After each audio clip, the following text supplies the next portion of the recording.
Yohanes 14 ayat pertama sampai dengan ayat yang ketiga, demikianlah firman Tuhan. Janganlah gelisah hatimu, percayalah kepada Allah, percayalah juga kepadaku. Ayat 2, di rumah Bapakku banyak tempat tinggal, jika tidak demikian, tentu aku mengatakannya kepadamu. Sebab aku pergi ke situ untuk menyediakan tempat bagimu. Ayat 3, dan apabila aku telah pergi ke situ dan telah menyediakan tempat bagimu, aku akan datang kembali dan membawa kamu ke tempatku, supaya di tempat di mana aku berada, kamu pun berada. Jadi dari ayat-ayat ini memberikan pengertian yang Yesus buat saat Tuhan Yesus naik ke surga. Yesus itu menyediakan tempat kediaman yang kekal untuk kita.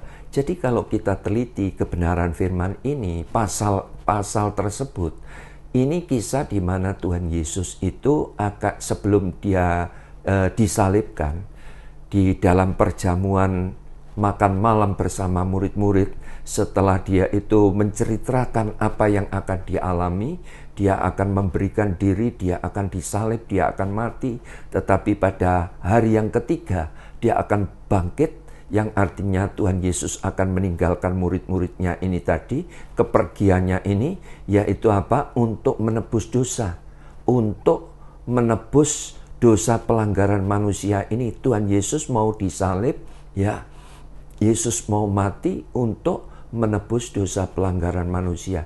Jadi dalam pasal tersebut ternyata murid-murid itu mengalami kegoncangan iman. Alkitab berkata mereka itu gelisah. Itu sebabnya sampai Tuhan Yesus itu memberikan penghiburan kepada murid-murid ini.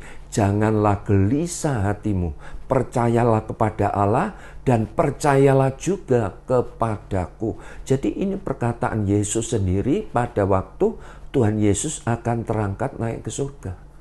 Tuhan Yesus bercerita bahwa kepergiannya itu dia akan menyediakan tempat, dan kedatangannya itu akan menjemput kita, membawa ke tempat kediamannya.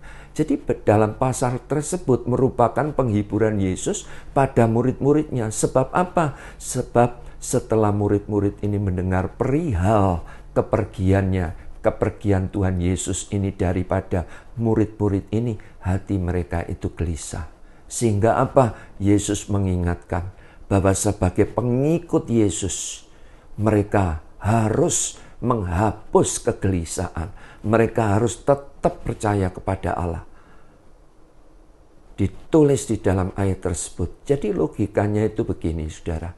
Jika Yesus itu mati di atas kayu salib untuk menebus pelanggaran manusia ini tadi, maka logikanya, ya, hari ini kalau Yesus itu mau mati untuk dosa kita, masa hari ini kita mempunyai problem permasalahan?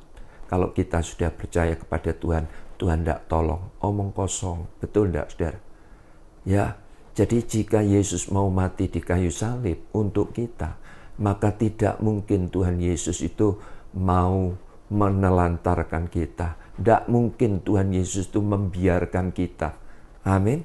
Ditulis di dalam 1 Yohanes 2 ayat 28 dikatakan, jadi anak-anakku, tetaplah hidup bersatu dengan Kristus, supaya nanti pada waktu Yesus datang, kita menghadap Dia dengan penuh keberanian dan tidak bersembunyi karena malu. Saya baca di dalam terjemahan bahasa Indonesia masa kini. Ayat ini berbicara dengan jelas. Jadi sekali lagi, kasih Yesus itu merupakan dasar kepergiannya dan kedatangannya. Artinya kepergiannya menyediakan tempat untuk saudara dan saya. Dan kedatangannya yang kedua kali, dia akan menjemput saudara dan saya untuk dibawa kemana? Ke tempat kediamannya, yaitu di mana? Di surga. Ditulis di dalam Yohanes 17 ayat yang ke-24. Ya Bapa, aku mau supaya di mana aku berada, mereka juga berada bersama-sama dengan aku. Mereka yang telah Engkau berikan kepadaku, agar mereka memandang kemuliaan-Ku yang telah Engkau berikan kepadaku, sebab Engkau telah mengasihi aku sebelum dunia dijadikan. Luar biasa ayat ini. Ini perkataan Tuhan Yesus memohon kepada Bapa Surgawi. Aku mau supaya di mana aku berada, kata Tuhan Yesus. Tuhan Yesus berada di mana? Di surga. Mereka juga, mereka yaitu siapa? Saudara dan saya. Kita yang adalah murid-muridnya. Kita yang adalah pengikut-pengikutnya. Berada bersama-sama dengan aku. Jadi bagian kita apa? Kita menanti kedatangannya. Kita harus lebih sungguh-sungguh mengasihi Yesus dan banyak berdoa. Itu bagian kita, ya. Alkitab itu berkata, siapa tidak mengasihi Tuhan, terkutuklah. Maranatha.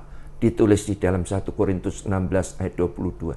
Jadi bagian kita menanti kedatangan Tuhan Yesus, kita harus lebih sungguh-sungguh mengasihi Tuhan Yesus. Mengasihi Yesus itu artinya apa, saudara? Kita harus belajar setia. Kita harus belajar taat total. Untuk apa? Untuk melakukan perintah-perintahnya. Untuk apa? Untuk mau dipimpin oleh Roh Kudus. Amin. Nah, itu yang harus kita buat.